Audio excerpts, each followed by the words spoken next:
पढ़ेंगे कक्षा 9 के सामाजिक विज्ञान विषय में भूगोल का अध्याय 6 जनसंख्या।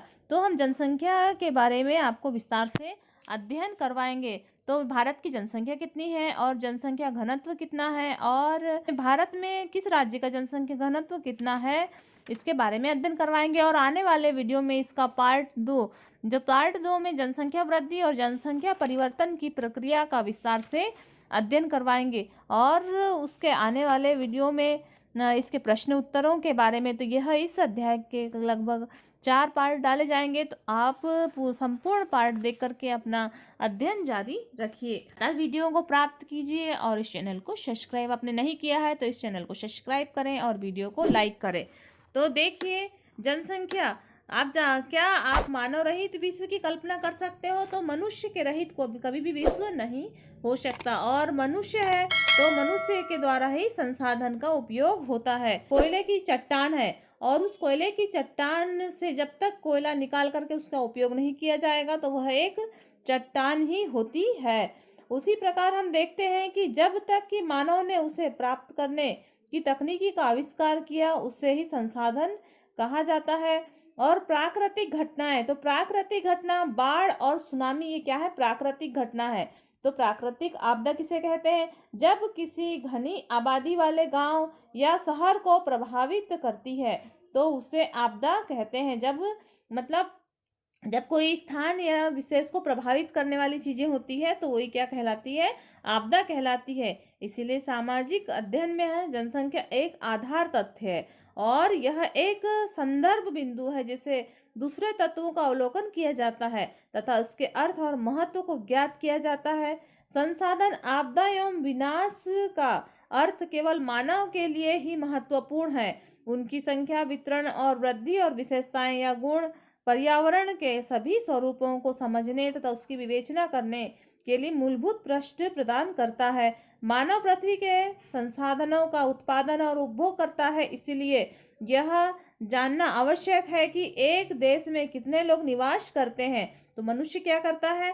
संसाधनों का उपयोग करता है। तो हमें जानना यह आवश्यक है कि एक देश में कितने लोग निवास करते हैं। तो देखिए, भारत की जनसंख्या और आकार।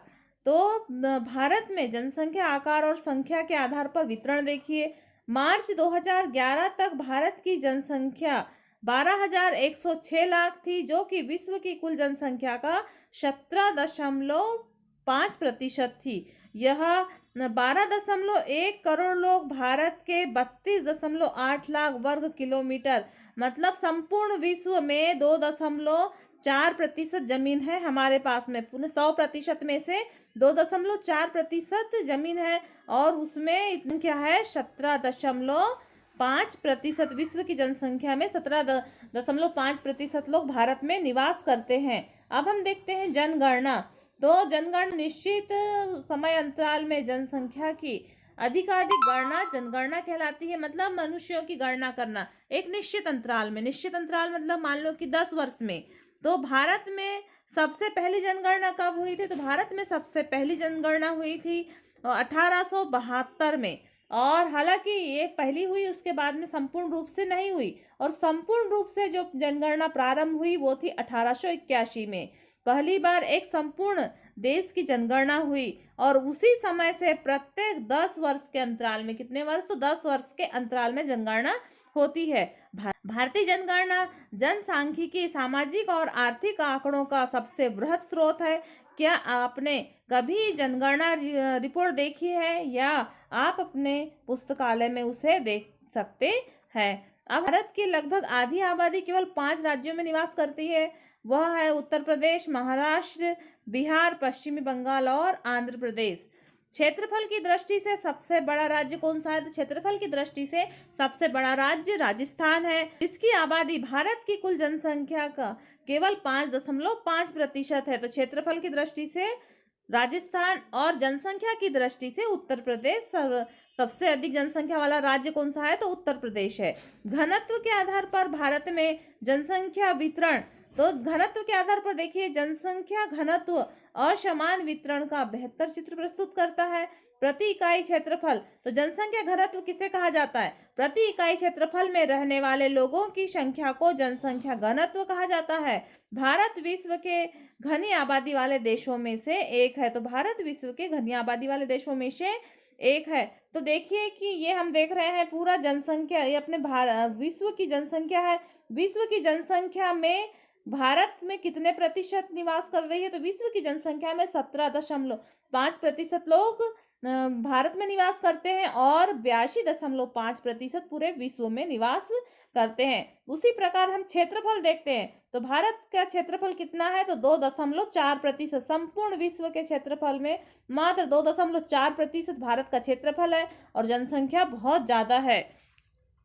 इसी प्रकार से जनसंख्या यदि बढ़ती गई तो यह जनसंख्या भारत के जो क्षेत्रफल है उसके हिसाब से बहुत ज़्यादा हो जाएगी और हमें इन विपत्तियों का सामना बहुत तरीके से करना पड़ेगा। अब हम देखते हैं कि 2011 की जनगणना के अनुसार देश की सबसे अधिक जनसंख्या वाला राज्य, तो सर्वाधिक जनसंख्या वाला राज्य उत्तर प्रदेश है। यहाँ की कुल आबादी 1990 लाख है और उत्तर प्रदेश में देश की कुल जनसंख्या का 16% हिस्सा निवास करता है, मतलब संपूर्ण जनसंख्या का 16% निवास करता है। दूसरी ओर हिमालयन क्षेत्र सिक्किम की आबादी 6 लाख ही है तथा लक्षद्वीप की आबादी 64,429 लोग निवास करते हैं। तो भारत में असमान वितरण है, कहीं अधिक जनसंख्या निवास करती, कहीं कम जनसंख्या। फिर हम देखते हैं 2011 में भारत का जनसंख्या घनत्व, तो जनसंख्या घनत्व कितना है? तो 392 व्यक्ति प्रति वर्ग किलोमीटर। तो जनसंख्या ये घनत्व हो गया यहाँ। और जहाँ बिहार का जनसंख्या घनत्व है 1102 व्यक्ति प्रति वर्ग किलोमीटर, मतलब सबसे अधिक जनसंख्या घनत्व किसका है? तो बिहार का है। और अरुणाचल प्रदेश का सबसे कम जनसंख्या घनत्व है, यह है 17 व्यक्ति प्रति वर्ग किलोमीटर। अभी हम चित्र के भी माध्यम से इसको देखेंगे। ये हम देख रहे हैं कि ये संपूर्ण जो भारत है, संपूर्ण भारत में किस प्रदेश में कितने प्रतिशत लोग निवास करते हैं। तो ये देखिए कि उत्तर प्रदेश में 16% लोग निवास करते हैं। महाराष्ट्र में 9%, बिहार में 9% लोग निवास करते हैं। उसी प्रकार से पश्चिमी बंगाल में 8%, आंध्र प्रदेश में 7% लोग, मध्य प्रदेश में 6%, तमिलनाडु में 6%, राजस्थान में संपूर्ण भारत का 6%, कर्नाटक में 5%, गुजरात में 5% लोग निवास करते हैं। उसी प्रकार देखिए उड़ीसा में 3%, केरल में 3%, झारखंड में 3%, असम में 3% और पंजाब में 3% और छत्तीसगढ़ में 2% जनसंख्या निवास करती है और उसी हरियाणा में 2 और दिल्ली में 1% निवास करती जनसंख्या और जम्मू और कश्मीर में 1% और उत्तराखंड में 1% जनसंख्या और समस्त केंद्र शासित प्रदेश जो बच गए शेष, तो उनमें 2% जनसंख्या भारत की निवास करती है। तो सबसे अधिक जनसंख्या वाला राज्य कौन सा है? तो सबसे अधिक जनसंख्या वाला राज्य उत्तर प्रदेश है और आपको इन 5 राज्यों को भी याद करना है। उसी प्रकार से हम जनसंख्या घनत्व वाला देखते हैं, तो ये मानचित्र के माध्यम से जनसंख्या घनत्व दिखा रहा है। तो व्यक्ति प्रति वर्ग किलोमीटर, मतलब 250 से कम व्यक्ति प्रति वर्ग किलोमीटर वाले, तो राज्य में डार्क ग्रीन है वो 250 व्यक्ति प्रति वर्ग किलोमीटर वाले क्षेत्र हैं। उसी प्रकार 251 से 500 वाला क्षेत्र देख लीजिए। फिर पीले कलर में 501 से 750 वर्ग किलोमीटर में और 750 से 1000 वर्ग किलोमीटर और 1001 से अधिक वर्ग किलोमीटर वाले क्षेत्रफल। तो ये जनसंख्या घनत्व मैप के माध्यम से बताया गया है, आप अपनी पाठ्यपुस्तक के माध्यम से देख लीजिए। और आपका क्रियाकलाप का भी काम है इसमें।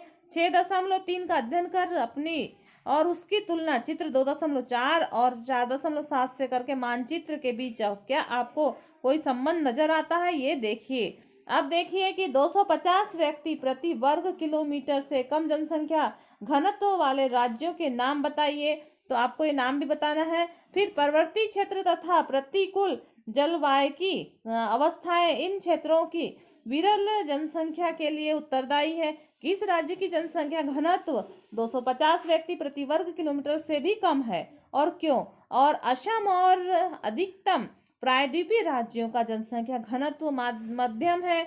पहाड़ी और कटे छटे एवं पथरीली भूभाग, मध्यम से कम वर्षा वाले और छिछले एवं कम उपजाऊ मिट्टी इन राज्यों के जनसंख्या घनत्व को प्रभावित करती है। उत्तरी मैदानी भाग और दक्षिण में केरल का राज्य जनसंख्या घनत्व में बहुत अधिक है। दक्षिण में केरल राज्य जनसंख्या घनत्व में अत्यधिक है क्योंकि यहाँ समतल मैदान और उपजाऊ मिट्टी पाई जाती है तथा पर्याप्त मात्रा में वर्षा होती है। उत्तरी मैदान के अधिक जनसंख्या घनत्व वाले 3 राज्यों के नाम बताइए। तो ये आपको ये प्रश्न भी करना है। तो देखिए कि हमने जनसंख्या घनत्व और किस राज्य की जनसंख्या ज़्यादा है। हम देखते हैं कि जिन राज्यों में साधन सुलभ उपलब्ध है और समतल मैदान है, कृषि अच्छी हो रही है और रोजगार के अच्छे साधन है, तो वहाँ उस राज्य की जनसंख्या अधिक होती है। और जहाँ पर ऊबड़ खाबड़ जमीन है, जंगल झाड़ी ज़्यादा है, वहाँ जनसंख्या कम निवास करती है। तो इस प्रकार से हमने इस अध्याय का पार्ट 1 देखा और आने वाले वीडियो में पार्ट 2 देखेंगे। तो लगातार